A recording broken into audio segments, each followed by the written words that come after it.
भद्रं कर्णेभिः शृणुयाम देवाः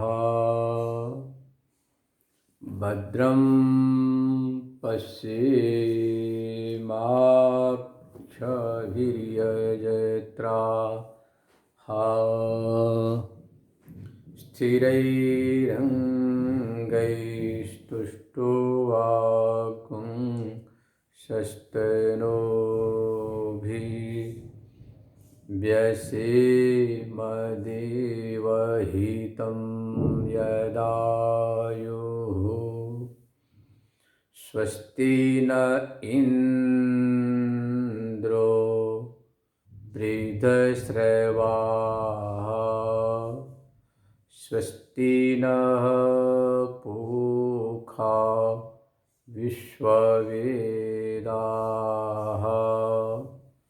स्वस्ति नस्तार्क्ष्यो अरिष्टनेमिः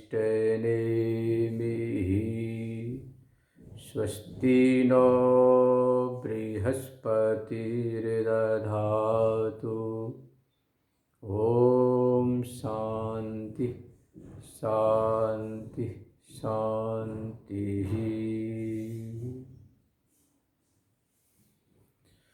पतित पावनी कलश भंगिनी माँ गंगा के तट पर समस्थित श्री विद्यालोक से आप नित्य सत्संग स्वाध्याय श्रवण कर रहे श्रीमद् भगवद गीता के तीसरे अध्याय का 10वां श्लोक। स यज्ञा प्रजा सृष्टा पुरोवाच प्रजापतिः अनेन प्रसविष्वध्वं वो अस्त्विष्टकामधु। भगवान कर्मयोग का बड़ी सुंदर मार्मिक व्याख्या कर रहे। सह यज्ञा प्रजा सृष्ट्वा पुरोवाच प्रजापति, यज्ञों के साथ प्रजा का सृजन किया। पुरोवाच प्रजापति, और प्रजा के पति जो परमात्मा, क्योंकि ब्रह्मा रूप से वह परमात्मा ही प्रजा का सृजन कर रहा, वही विष्णु रूप से संसार का पालन कर रहा, वही रुद्र रूप से संसार का संहार कर रहा है।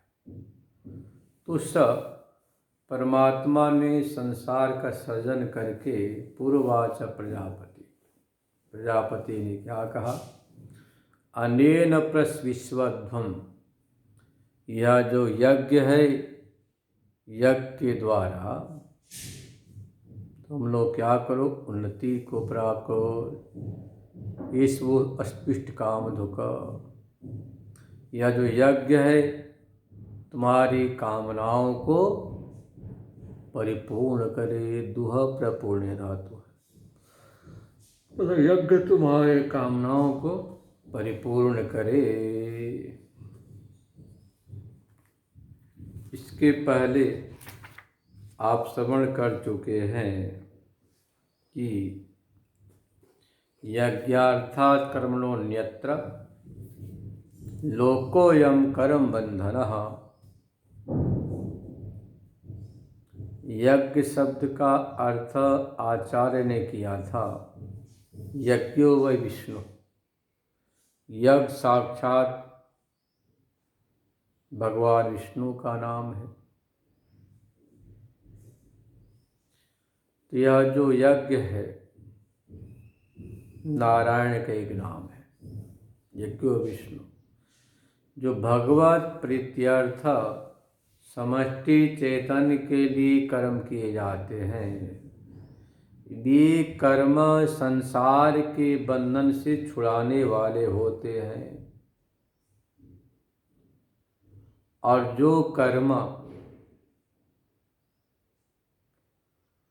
व्यष्टि के लिए अपने आप के लिए किए जाते हैं, स्वाभिमान सहंकार पूर्वक संपादित होते हैं, वे बंधन में डालते हैं। इसका तात्पर्य है जो आपने श्रवण किया। अब यहाँ बता रहे कि भाई जब आप अपने जीवन को यज्ञ में बना लेते हैं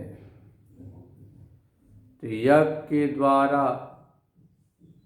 उन देवताओं की तृप्ति होती है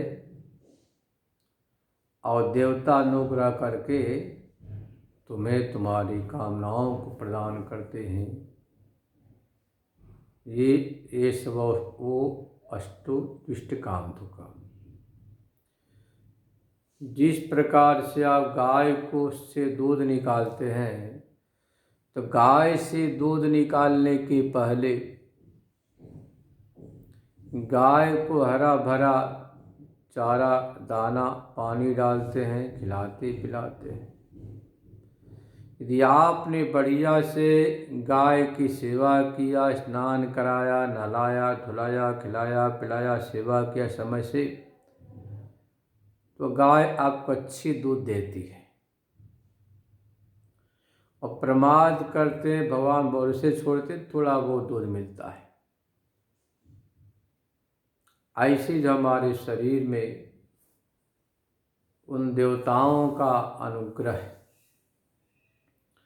सृष्टि के प्रारंभ में जहाँ पर सृष्टि की चर्चा आती है, भगवान ने सबसे पहले गाय बनाया, उष्ट्र बनाया, हाथी बनाया, सारे जंगली और शहरी जानवरों को बनाया, सबको नायमलम। परंतु जीवात्मा ने कहा कि हमारे लिए पर्याप्त नहीं है, प्रवेश नहीं किया। जैसे ही मनुष्य पिंड बना, उसको देखकर बड़ा खुश हो गया और उसमें प्रविष्ट हो गया। फिर परमात्मा ने देखा कि हमारे बिना यह क्रियाशील नहीं हो रहा, चेतनता नहीं है, तो तत्सृष्ट्वा तदेवानुप्राविशत्, हृदय देश में प्रविष्ट हो गया। जब परमात्मा अनेन जीवे नाम रूपाणी व्याकरवाणी जब जीव रूप से प्रविष्ट हुआ तो नाम रूप का विस्तार हुआ। तो देखो, यह जो देवता हैं उनका अनुग्रह हमारे शरीर पर है और आपके हृदय देश में वही परमात्मा विराजमान है। यदि आप भगवत प्रीत्यर्थ कर्म करते हैं तो भगवान सर्वत्र व्यापक है, सभी प्राणियों में है। तो समष्टि के उपकार से अपने आप व्यष्टि को उपकार होता है। जिस प्रकार से आपको आम का फल खाना है पर आप पानी डालते हैं किसमें, जड़ में, तो मूल में जड़ में पानी का सिंचन करने से वह शाखा प्रशाखा पत्ते फूल फल तक पहुंच जाता है। ऐसे यहाँ भगवान बोल रहे हैं, यदि आप समष्टि को प्रसन्न करेंगे तो सब प्रसन्न होगा, क्योंकि समष्टि से व्यष्टि जुड़ा हुआ है, उससे अलग नहीं है। तो आपको निश्चय करना चाहिए कि यह जो संसार है यज्ञात्मक है, उससे भिन्न कुछ भी नहीं।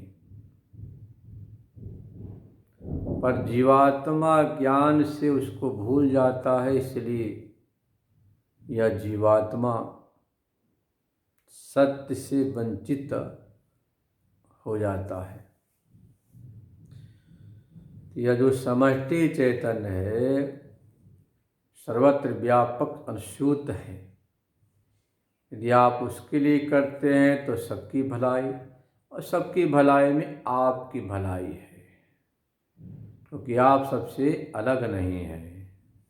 आप उसी में एक उसके पार्ट है, भेद है, अंग अवयव अंश है। यहाँ पर देवता शब्द का दो अर्थ किया गया। दैव में देवता का अर्थ किया है इंद्र, कुबेर, वरुण, सूर्य, चंद्र, सब देवता। अध्यात्म में अर्थ किया द्योतना देवा इंद्रियाणी। ये जो आध्यात्मिक इंद्रियां हैं देवता हैं। और दैव में सूर्यादि, अधिभूत में भूतम प्राणी, दिव्यादि आकाश। तो एक दूसरे से एक दूसरे का अच्छा घनिष्ठ संबंध है। और सबका जो मूल अधिष्ठान चेतन वह ब्रह्म है, परमात्मा। यदि आपने भगवत प्रीत्यर्थ कर्म किया तो वह कर्म, एक यज्ञ ले लो, यदि आपने अग्नि में परमात्मा के निमित्त, आप कहते हैं ना अनेन विश्वात्मा प्रियंता मम, ऐसा बोलते, तो विश्वात्मा के निमित्त से भगवत प्रीत्यर्थ आपने आहुति डाली, तो वह आहुति अग्नोपस्थम आहुति आदित्योपदाय उपतिष्ठते, आदित्या जायते वृष्टि तत्तो अन्नम तथा प्रजा। तो आपकी जो एक आहुति है वह आदित्य में पहुंचती है, वहाँ से मेघ बनता, बादल बनता, वर्षा होती, अन्न होता, उससे प्रजा उत्पन्न होती है। सारी प्रजाएं खुश होती, प्रसन्न होती हैं। यदि आप आहुति न करके स्वयं उसको ग्रहण करें तो आपकी मां तृप्ति होगी। इसलिए कह दिया कि भाई सहयज्ञा प्रजा शिष्टा प्रोवाच प्रजापति अनेन प्रस्विश्वध्वम, इससे आप अपनी वृद्धि को करो। ऐसे जो यज्ञ है वो युष्मान तुम लोगों की इष्ट काम दुख कामनाओं को परिपूर्ण करने वाला होवे। क्योंकि सारा संसार ये एक व्यवहार का लेन देन है, परस्पर एक दूसरे के उपकारक भाव है। देवान भाव्यतानेन ते देवा भावयन्तु वा परस्परं भावयन्तः श्रेयः परमवाप्स्यतः। देवान भाव्यतानेन, अनेन इस यज्ञ के द्वारा देवताओं को प्रसन्न करो और वे देवता तुम्हारी इष्ट कामनाओं को परिपूर्ण करेंगे। परस्परम भावयन्त, परस्पर एक दूसरे के शुभ चिंतन करते हुए, परोपकार करते हुए श्रेय परम श्रेय को प्राप्त करोगे। इसको ऐसा समझे छोटे दृष्टांत से, पुराने जमाने में एक बहुत बड़े ज्योतिषाचार्य थे और अभी हमारा भारतीय नया संवत्सर शुरू होने वाला है 2 अप्रैल से। 2 अप्रैल से सब कुछ नूतन हो जाता है, ऋतु भी, मौसम भी, नए नए फसल आने लग जाते हैं। तो 9 संवत्सर मनाते हैं चैत्र शुक्ल प्रतिपदा से। उस दिन प्रायः राजा लोग ज्योतिषियों से मशविरा करते थे कैसा वर्ष रहेगा। बड़े विद्वान ज्योतिषी थे, हर साल जाकर राजा के पास भविष्यवाणी किया करते, राजा खूब धन दिया करता। इनका पुत्र पढ़ा लिखा नहीं, घर में धन की कमी नहीं, इसलिए पढ़ता लिखता, जैसा आजकल होता है। पिताजी का शरीर छूटा, कुछ दिन तक बढ़िया से घर की व्यवस्था चली। कहते हैं चाहे कितना भी कुआं में पानी हो, पर बाहर से कुआं में पानी न आए तो एक दिन कुआं भी खाली हो जाता है। गरीबी आ गई।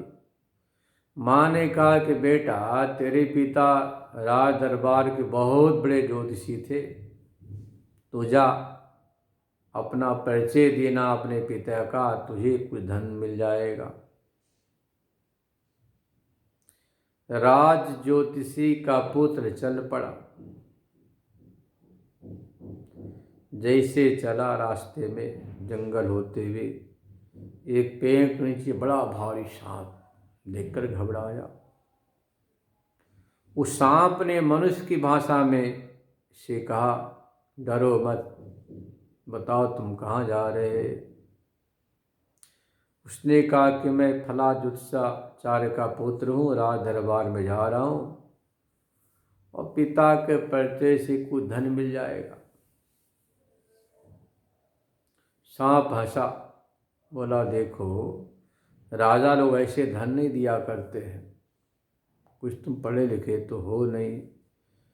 तुम्हारे पिता हमारे मित्र से सारी बातें बताए करते थे, मित्र के नाते, कि हमारा लड़का पढ़ा लिखा नहीं। ऐसा करना। राजा को बोलना कि मैं एक ही प्रश्न का उत्तर दूंगा, साल में एक ही प्रश्न का उत्तर देता हूँ, आप पूछ लो। राजा पूछे कि कैसा जमाना है तो बताना। इस बार खूब गर्मी पड़ेगी, संताप होगा, अकाल पड़ेगा। तथास्तु। ऐसा सुनकर दुस्साचार का पुत्र चल पड़ा। राजद्वार में पहुंचा, कुछ सम्मान किया। जब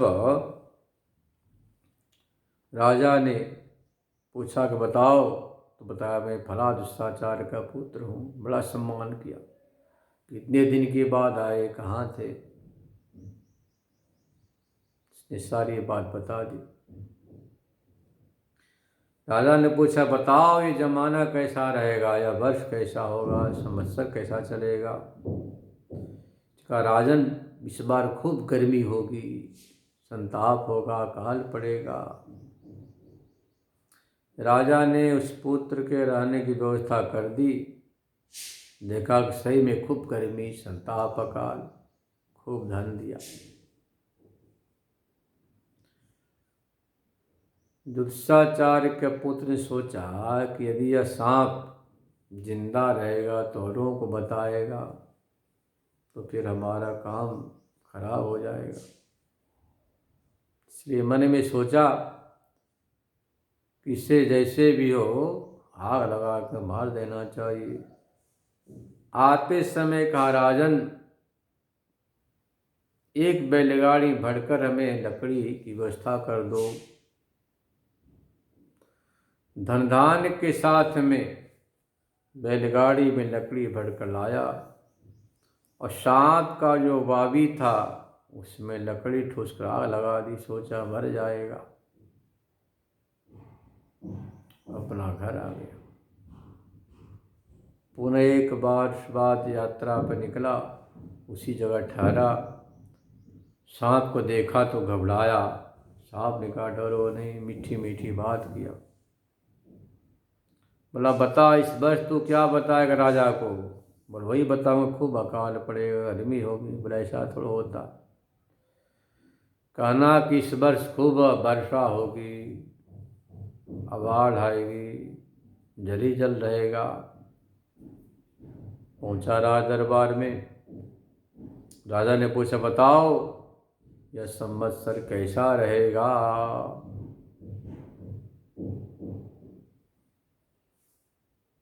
दुस्साचार का पुत्र ने कहा कि इस संवत्सर में खूब वर्षा, खूब बाढ़ आएगी।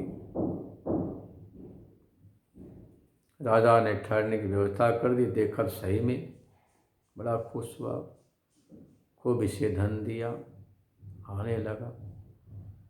तो कहा कि हमें खूब साथ में पानी की टैंकर की व्यवस्था कर दो। इसने मन में सोचा कि सांप तो जल आग से मरा नहीं, उसके दिल में छिद्र पानी डालकर सबको मार डालेंगे।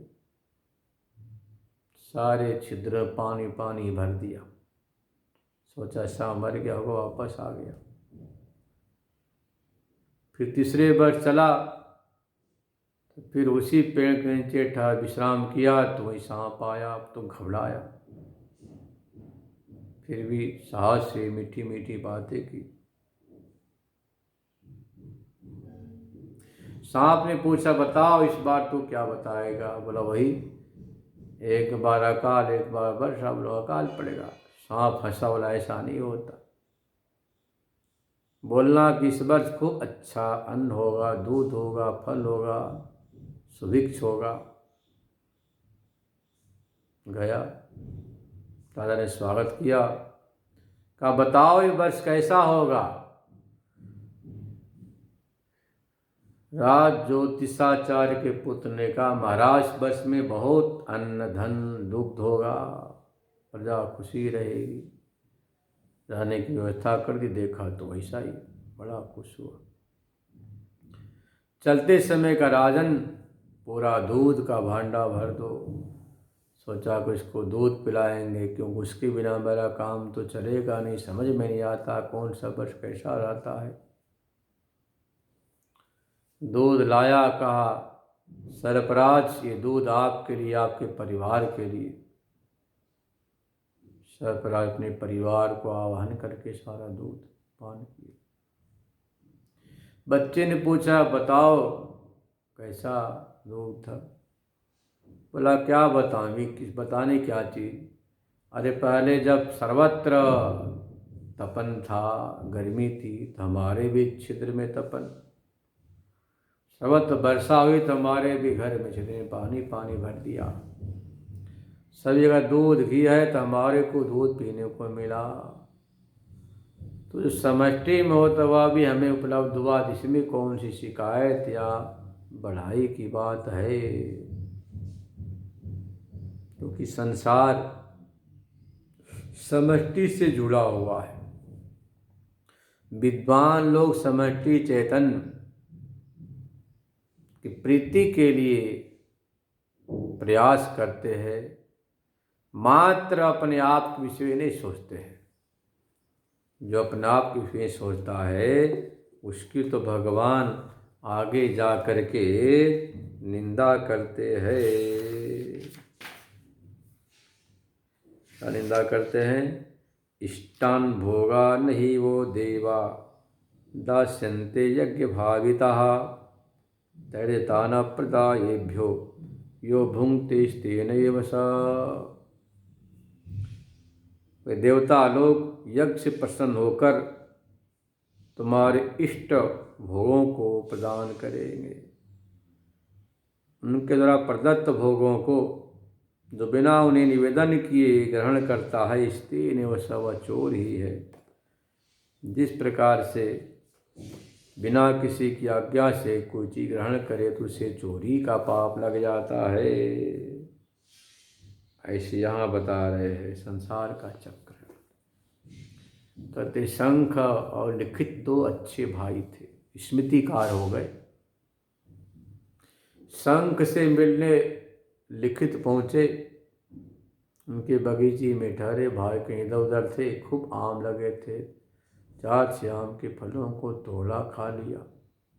शंख आए, बातचीत हुई तो बताया कि आपके पेड़ के बहुत अच्छे पके हुए फल हमने खाए, अच्छे लगे। शंख ने कहा भैया तुमने अच्छा नहीं किया, बिना पूछे खाया तो चोरी हो गई। लिखित ने कैसी चोरी है? तो आपकी है, बड़े भाई की है, उसमें कौन सी चोरी की बात? नहीं चोरी है, तुमने बिना पूछे ही तोड़ के खाया। जाओ राजा के पास और इसका दंड लेकर आओ। लिखित ऋषि राजा के पास जाते हैं, अपने अपराध का निवेदन करते हैं, इसमें दंड का प्रावधान क्या। राजा ने कहा कि तो अपने परिवार की बात, घर की बात है, बड़े भाई की आपने आम खाए, कोई चोरी नहीं। बोला नहीं चोरी तो चोरी है। दोनों हाथ कटवा दिए। शंख के पास आए, बोले हमने राजदंड प्राप्त कर लिया। अपने तपस्या मंत्र बल शक्ति से अपने छोटे भ्राता लिखित के हस्त को पुनः संकल्प शक्ति से जस के तस कर दिया। इतना अधिक न्याय धर्म तो हमारे जीवन में जो भी कुछ है देवताओं से प्रदत्त है।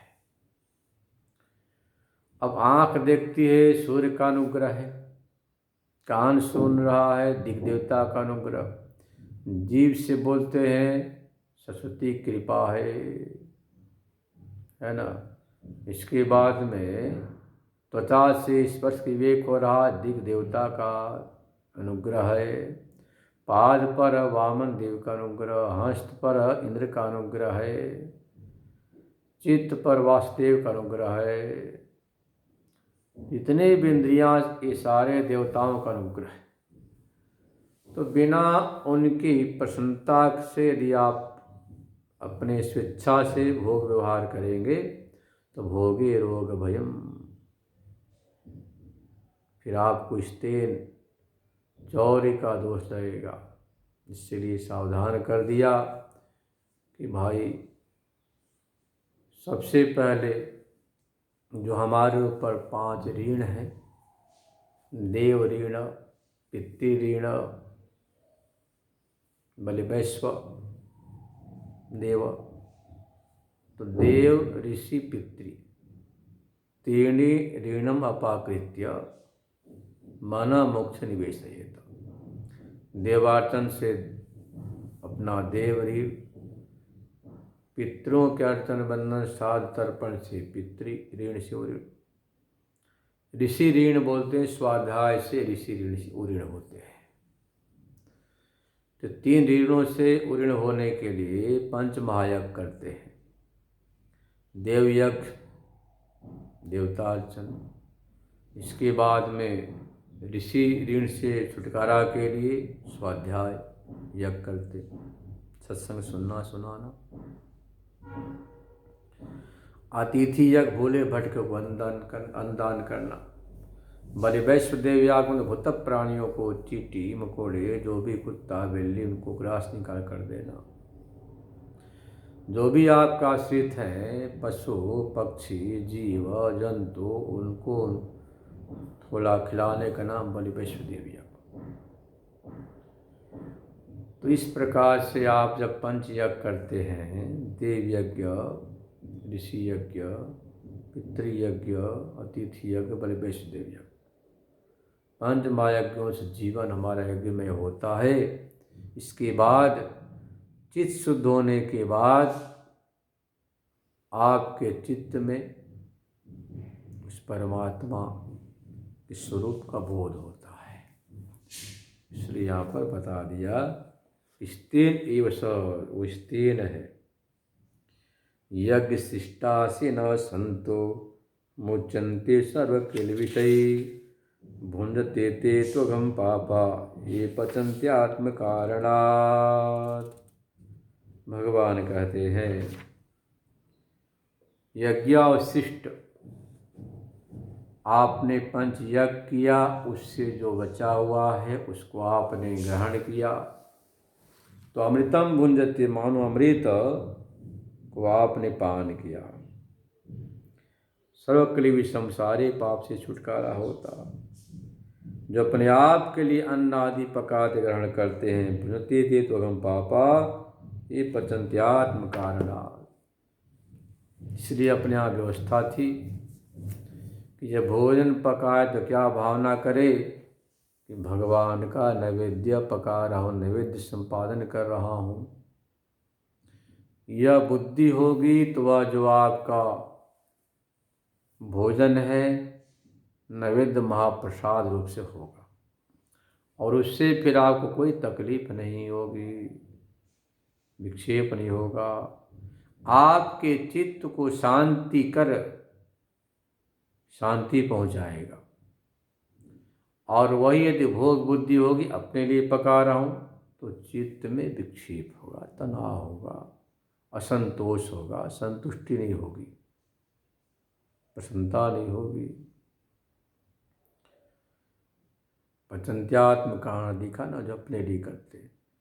यहाँ जो भी इंद्रियों से जो हम व्यवहार करते हैं, आँख से देखना, कान से सुनना, हाथ से दिल लेन, पैर से चलना, ये सारा ही समझो कि आसन है। आचार्य शंकर ने शंकर भाष्य में स्पष्ट लिखा है इसके विषय में कि जो आपका आसन, जो भोजन, उसका जो अर्थ है ना, वह स्पष्ट कर दिया है। मात्र भोजन करना अनशन नहीं है। कामान अनशनम अनाशकम न तो भोजन निवृत्ति ही। भोजन निवृत्तौ म्रियते व नात वेदनम। कहते हैं कि कामना का जो भोग है उसको नहीं करना अनशन है।